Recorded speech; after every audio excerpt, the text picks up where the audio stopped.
वर्णिवेशरमणीयदर्शनं मन्दहासरुचिराननाम्बुजं पूजितं सुरनरोत्तमैर्मुदा धर्मनन्दनमहं विचिन्तये। गुरुर्ब्रह्मा गुरुर्विष्णु गुरुर्देवो महेश्वर गुरुः साक्षात् परं ब्रह्म तस्मै श्री गुरुवे नमः। ओम अवतारिणे श्री स्वामीनारायणाय नमो नमः। श्री घनश्यामाय नीलकंठाय सहजानंदाय च नमो नमः।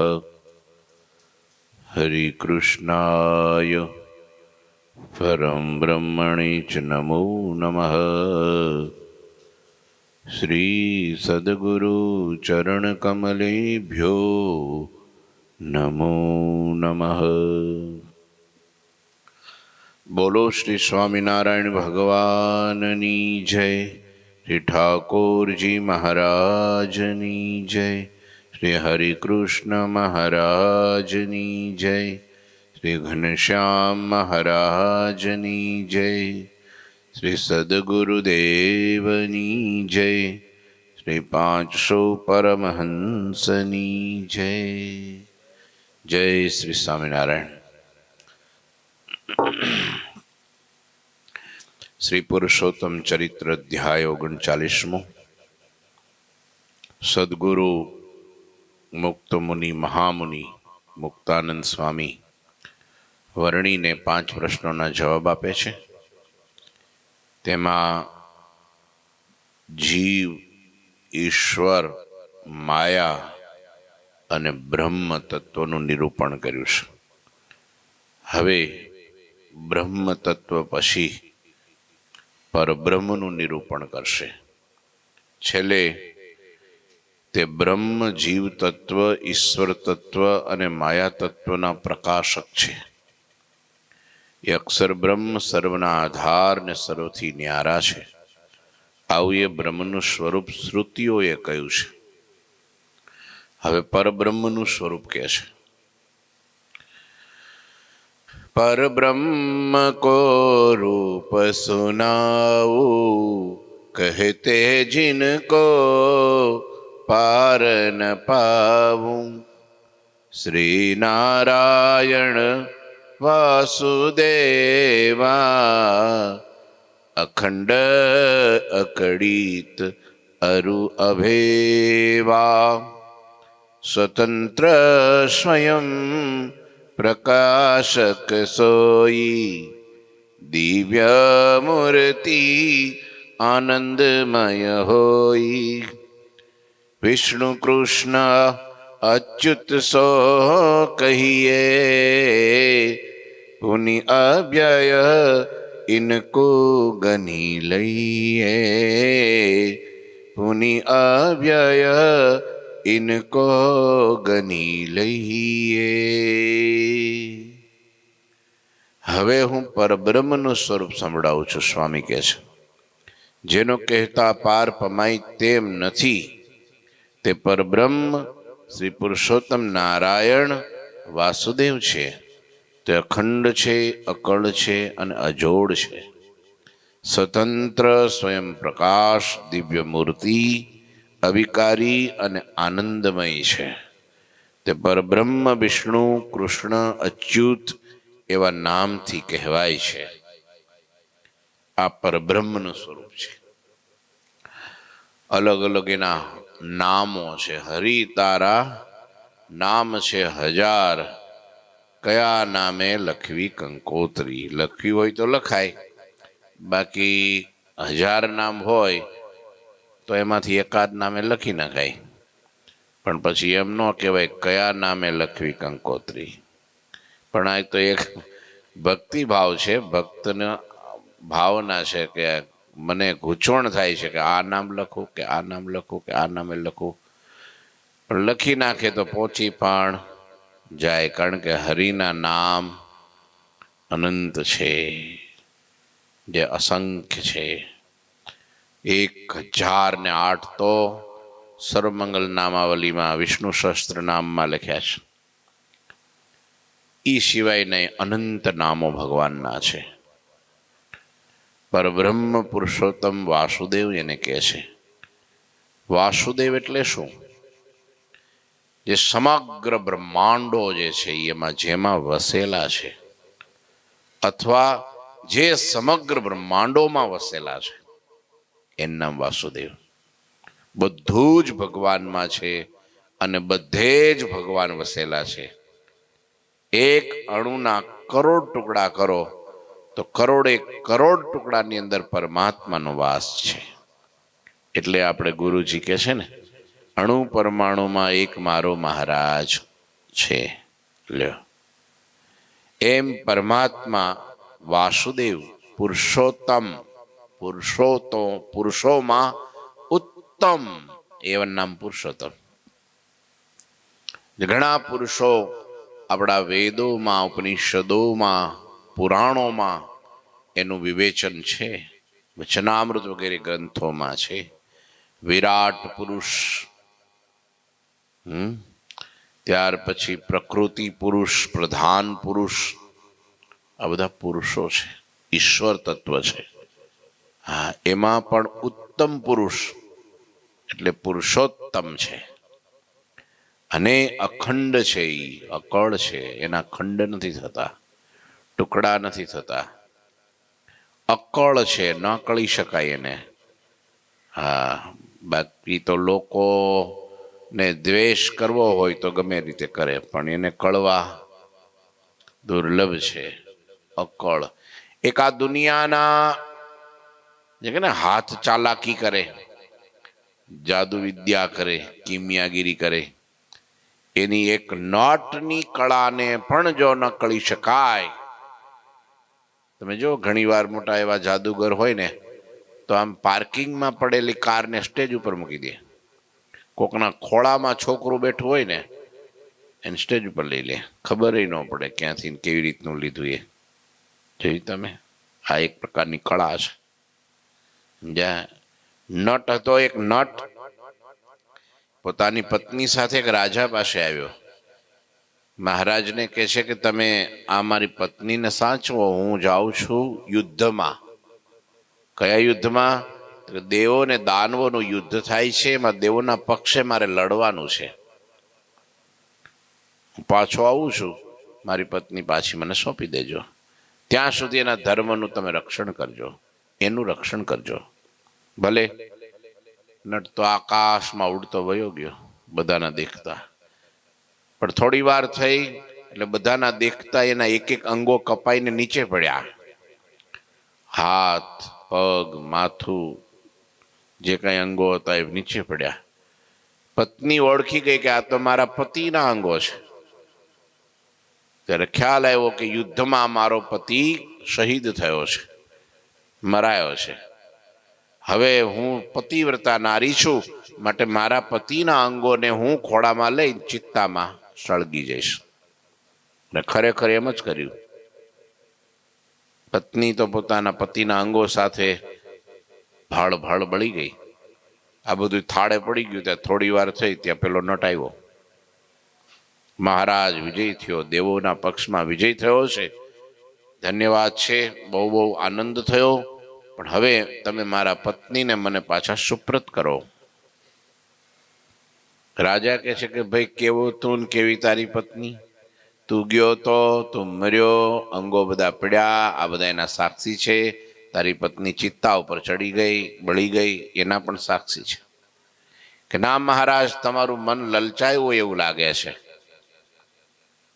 તમારામાં મોહ ઉત્પન્ન થયો લાગે છે. મારી પત્નીનું રૂપ જોઈને તમે ખોટું બોલો છો. મહારાજે મૂંઝવણમાં મુકાઈ ગયા કે આને કેમ સમજાવવો?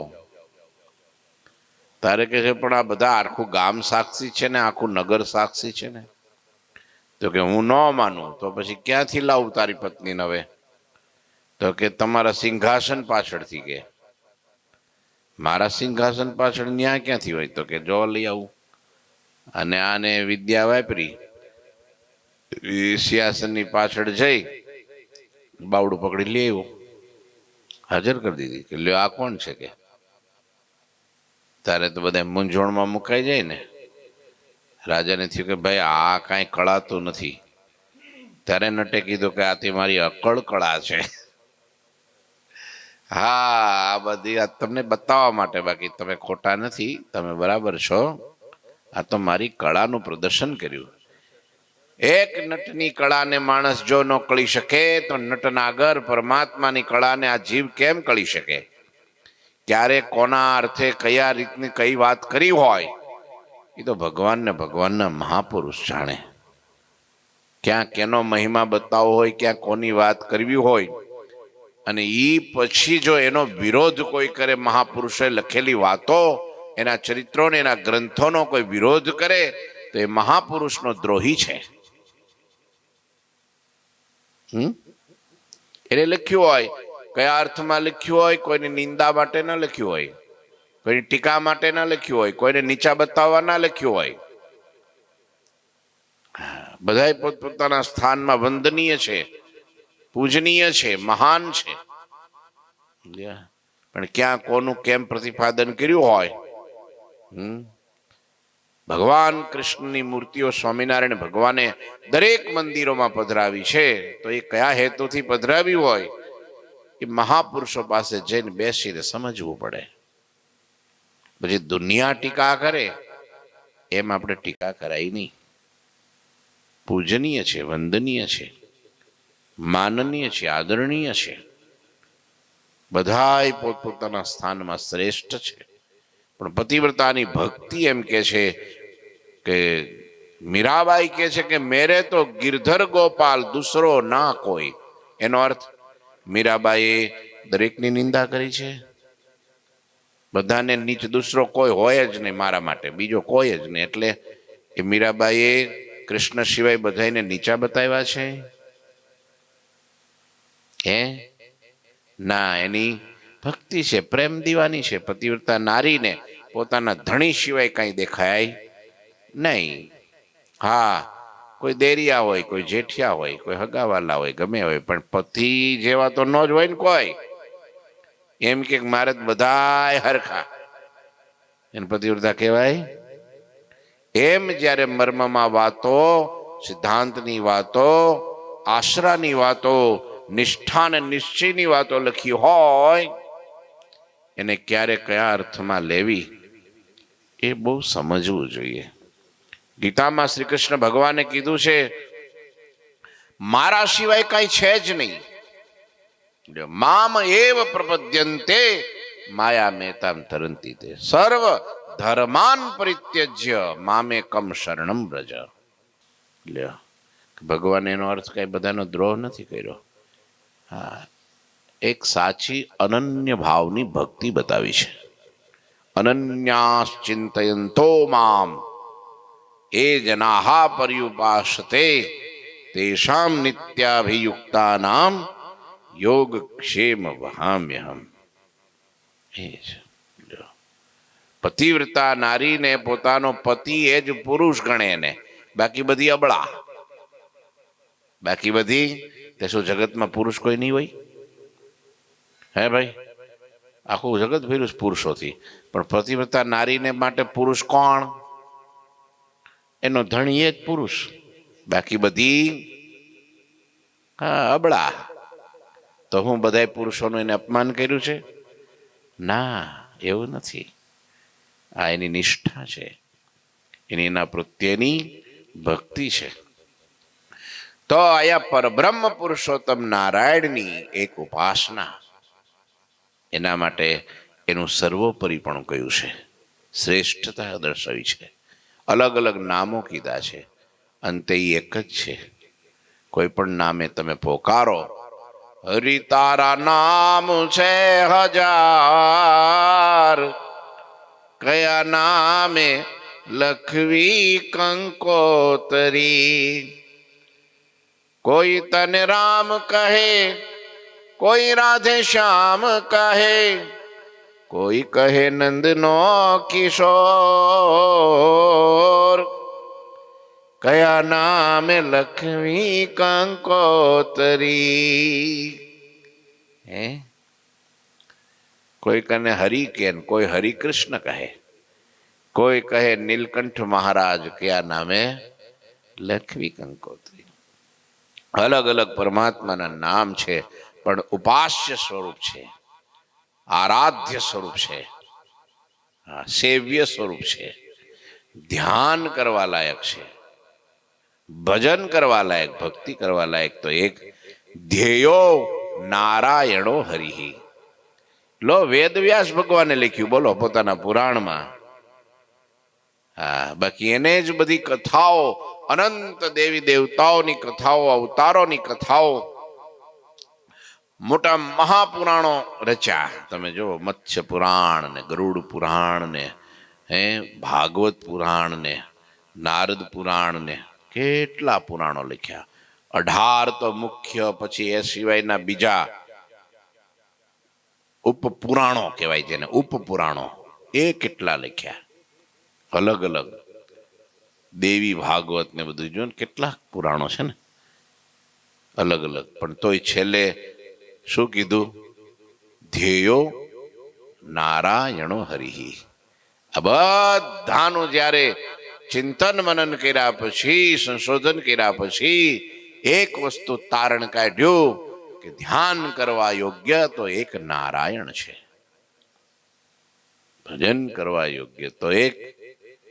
જ્યારે સમુદ્ર મંથન થયું અને ત્યારે 14 રત્નો નીકળ્યા, એમાંથી એક લક્ષ્મીજી નીકળ્યા. લક્ષ્મીજી જ્યારે બહાર આવ્યા ત્યારે સામે દેવતાઓ ને દાનવો જોયા. કોઈમાં રૂપ હતું તો કોઈમાં ગુણ નહોતા, કોઈનામાં ગુણ હતા તો કોઈકના રૂપ નહોતા. આમ જ્યારે કથા ભાગવત પણ કહે છે. અને ત્યારે લક્ષ્મીજીએ આમ દૂર ઉભેલા નારાયણને જ્યારે જોયા ત્યારે કીધું, વાહ, તો રૂપાળાઈ છે અને ગુણવાન પણ છે અને બધી શક્તિ સંપૂર્ણ છે. માટે આ એક વરવા યોગ્ય તો એક નારાયણ છે. ત્યારે એના ગળામાં વરમાળા પહેરાવી અને લક્ષ્મીજી નારાયણના થયા. ત્યારથી જય બોલાય, લક્ષ્મી નારાયણ દેવની જય. લ્યો, વરવા યોગ્ય એક તો ધ્યેયો નારાયણો હરિ. સુનિષ્પન્નો બહુ સરસ મજાનો શ્લોક છે.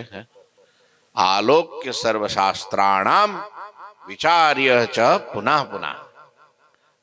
ઇદમેકમ સુનિષ્પન્નો, ઇદમેકમ સુનિષ્પન્નો ધ્યેયો નારાયણો હરિ. આ વેદ ભગવાને, વેદ વ્યાસે લખેલું છે. લ્યો, એટલે એ નારાયણની આપણને પ્રાપ્તિ થઈ છે. એ જ પરબ્રહ્મ છે, એ જ આપણા માટે વિષ્ણુ છે, એ જ આપણા કૃષ્ણ છે અને એ જ અચ્યુત છે. ચ્યુત નથી થતા, અચ્યુત છે, એવા નામથી કહેવાય છે. અક્ષર માયા માહી પ્રવેશાયાપ શક્તિ સે કરત વિશેષા મૂર્તિમાન સો અલગ રહંતા કાલરુમાયા હું કે નિયંતા અક્ષર માયા માહી પ્રવેશા.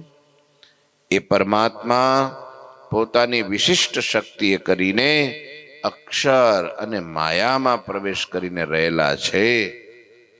આ તત્વ જ્ઞાન આપણા ઋષિ મુનિઓનું છે, વેદ વ્યાસનું છે, જેને ઉપનિષદો લખ્યા, જેમણે વેદો લખ્યા, પુરાણો લખ્યા.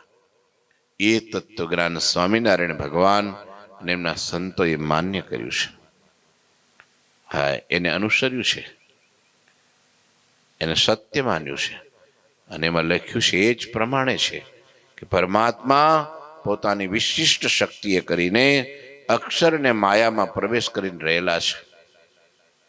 વિશિષ્ટ શક્તિએ કરીને એક સ્વરૂપે તો પોતાના નિજ ધામમાં બ્રહ્મલોકમાં સ્વતંત્ર થકા સ્વરાટ થકા બિરાજમાન છે. અનંત મુક્તોને મધ્યે અનંત મુક્તોને એક સાથે પોતાની મૂર્તિનું સુખ આપે છે. અને બીજી શક્તિએ કરીને તો કે જે અક્ષરમાં પણ ભગવાન પ્રવેશ કરે છે. ધારે તો અક્ષરને પણ પોતામાં લીન કરી નાખે એટલું સામર્થ્યમાં છે. એક અક્ષર, અક્ષરધામ, અક્ષરના બે સ્વરૂપ છે એ આગળ કીધું, જેને બ્રહ્મ કહેવાય છે. અક્ષરના બે સ્વરૂપ છે. એક મૂર્તિમાન અક્ષર પરમાત્માની સેવામાં અખંડ રહ્યું છે, અને બીજું અક્ષર ધામ રૂપે જે ભગવાનને પુરુષોત્તમના જે અનાદિ મુક્તો છે એને ધારી રહેલું છે. અને ભગવાન ધારે તો આખા એ અક્ષરધામને પોતાના સ્વરૂપમાં લીન કરી શકે, પણ કોઈ અક્ષર પરમાત્માને પોતાના સ્વરૂપમાં લીન ન કરી શકે, કારણ કે સર્વશક્તિમાન એક જ છે. કોણ છે? પરબ્રહ્મ પરમાત્મા છે. હા, જેને નારાયણો હરિહી વેદમાં લખ્યું છે, જેને સ્વામિનારાયણ શબ્દ છે. સ્વામિનારાયણ પણ શબ્દ છે, જે આપણા અયોધ્યાના મહાન પ્રકાંડ વિદ્વાન પંડિત જે આપણા સંતોને ભણાવતા, એમને પણ કાઢીને ગુરુજીને બતાવેલું કે આ વેદમાં પણ છે. હરિ પણ વેદમાં છે, નારાયણ પણ વેદમાં છે, સ્વામી પણ વેદમાં છે, સ્વામિનારાયણ પણ વેદમાં છે.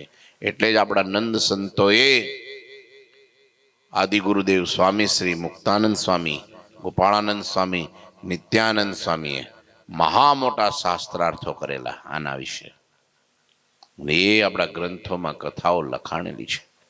વડોદરાની સભા હોય કે પછી ઉમરેઠની કથા હોય કે ભગવાન ઘનશ્યામ મહારાજની એ કાશીની મહાસભા હોય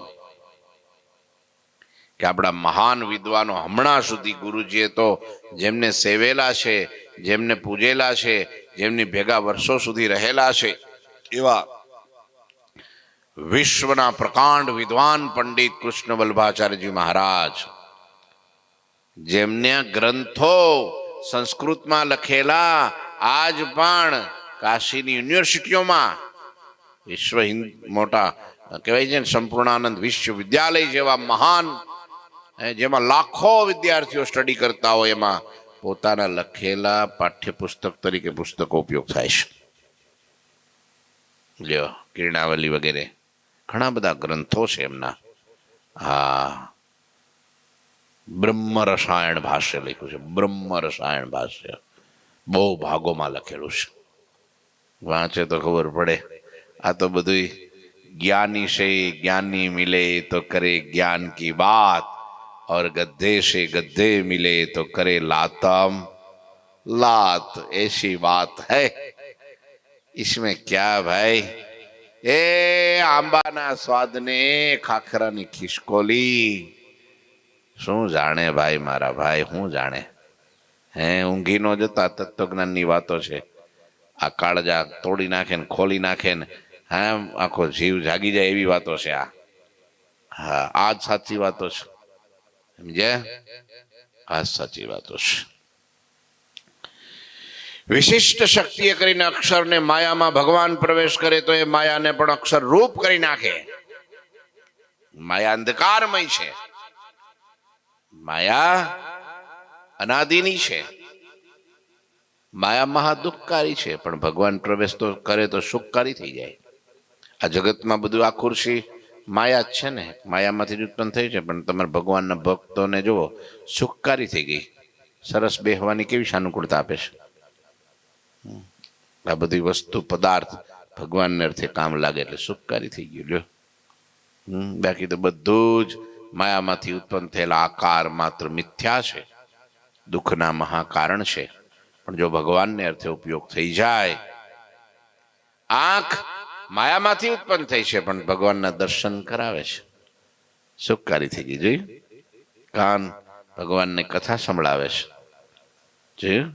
હાથ પગ એની સેવામાં લાગે છે, એટલે સુખકારી થઈ ગયું. લ્યો, એટલે માયામાં પ્રવેશ કરીને રહેલા છે ભગવાનો. ત્યારે માયા જડ છે પણ ચૈતન્યમય એટલે લાગે છે કે ભગવાનનો એમાં પ્રવેશ છે. એટલે એમાંથી ઘટપટાદિત પદાર્થો બધાય જે કાંઈ છે એમાંથી ઉત્પન્ન થાય છે. ભગવાનનો એક એમ કહેવાય ને પંચભૂત, પૃથ્વી જળ તેજ વાયુ ને આકાશ, એ માયા છે. માયામાંથી ઉત્પન્ન થયા ને 24 તત્વો તો, હા, પણ એમાં ભગવાન પ્રવેશ કરે એટલે અલગ અલગ અલગ અલગ આકારો મંડે લેવા, સૃષ્ટિનું સર્જન કરે. વળી એનાથી અલગ પોતાના ધામમાં મૂર્તિમાન પણ ભગવાન રહેલા છે. તે પ્રભુ કાળ અને માયાના નિયંતા છે. કારણ સબ કારણ હું કે પરમાત્મા પર બ્રહ્મ એહી ઉપાસન યોગ્ય હૈ મુનિજન જાનત મુનિજન જાનત મર્મ. આ વિશ્વમાં જે કોઈ કારણ કહેવાય છે તે એક સૌ કારણના મૂળ કારણ તે પરબ્રહ્મ પરમાત્મા છે. તે એક પરમાત્મા જ સૌને ઉપાસના કરવા યોગ્ય છે અને મર્મને સુજ્ઞ મુનિજનો જાણે છે.